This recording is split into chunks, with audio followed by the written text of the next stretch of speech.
Assalamualaikum warahmatullahi wabarakatuh. Perkenalkan, nama saya Vinta Husniati, BP saya 1006.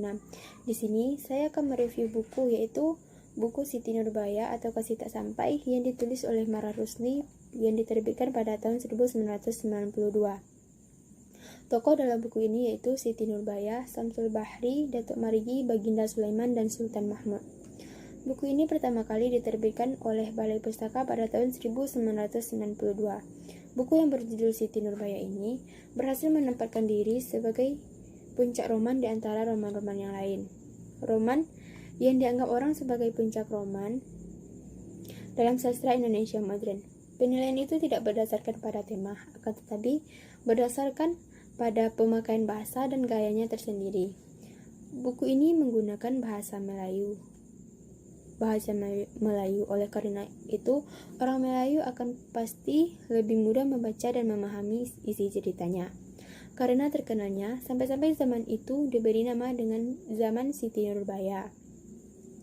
Roman karya ini berhasil merebut hadiah tahunan dalam bidang sastra yang diberikan oleh Pemerintahan Republik Indonesia pada tahun 1996.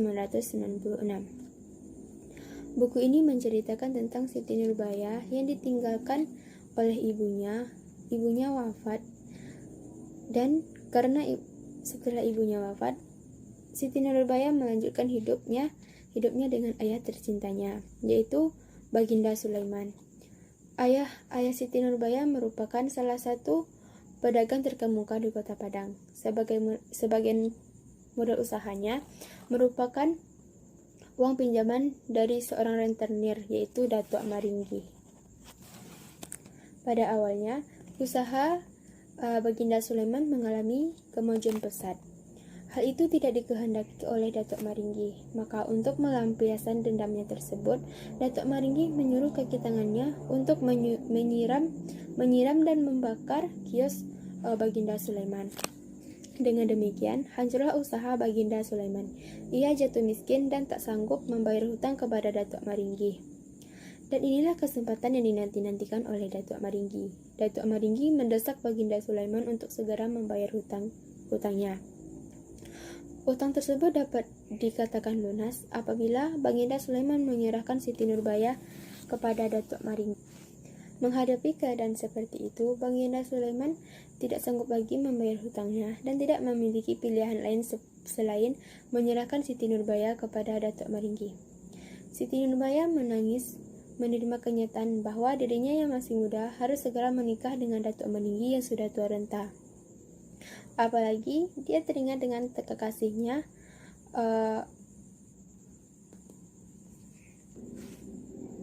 Siti Nurbaya menangis menghadapi kenyataan bahwa dirinya yang cantik dan muda-muda harus menikah dengan Datuk Maringgi yang sudah tua bangka dan memiliki kulit yang kasar.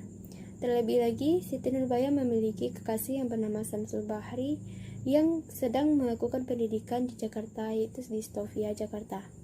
Sungguh berat memang, namun demi keselamatan dan kehormatan keluarganya, ia mau mengorbankan kehormatan dirinya dengan Samsul Bahri yang berada di Jakarta.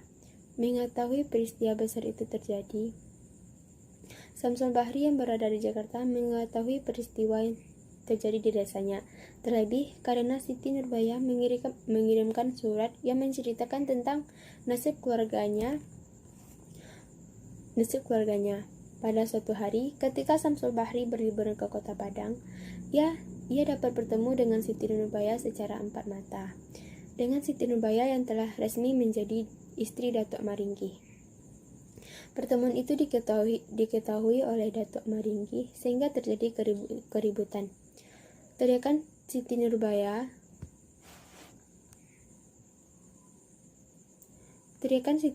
terdengar oleh ayahnya yang tengah terbaring sakit keras.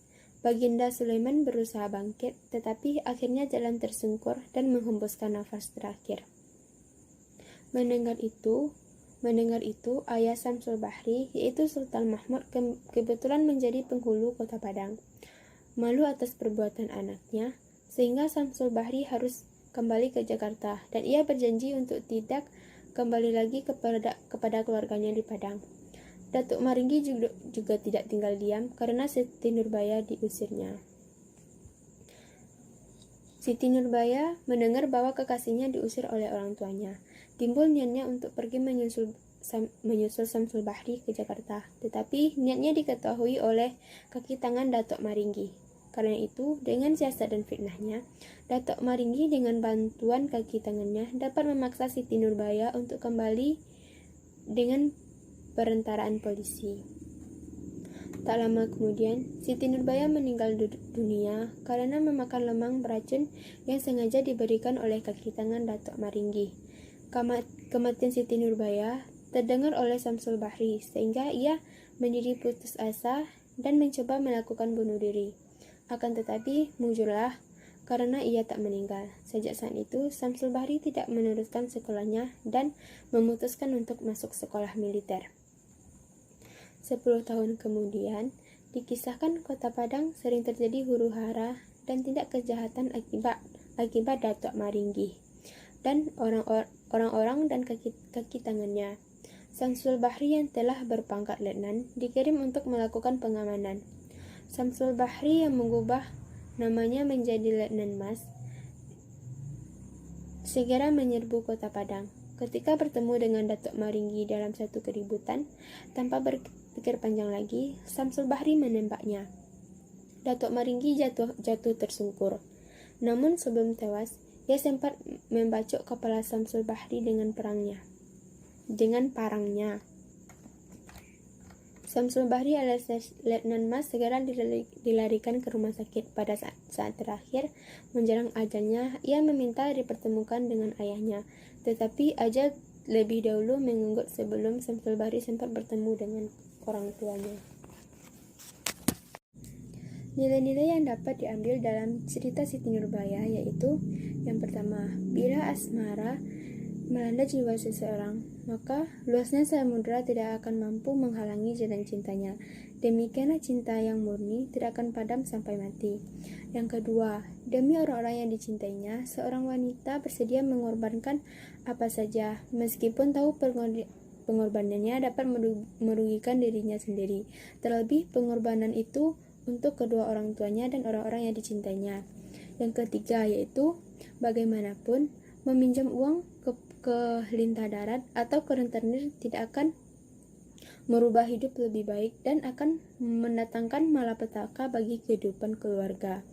Yang ketiga yaitu, menjadi orang tua hendaknya lebih bijaksana, tidak memutuskan suatu persoalan hanya untuk menutupi perasaan malu belaka sehingga mungkin berakibat penyesalan kepada diri sendiri. Itu penyesalan yang tidak terhingga dan akan berlaku seumur hidup. Yang selanjutnya itu, kebenaran merupakan segala-galanya. Yang terakhir, akhir dari segala kehidupan adalah mati. Tetapi mati jangan dijadikan akhir dari persoalan hidup. Sekian review dari saya. Sekian review dari saya. Kalau ada kesalahan dan salah kata, saya mohon maaf. Assalamualaikum warahmatullahi wabarakatuh.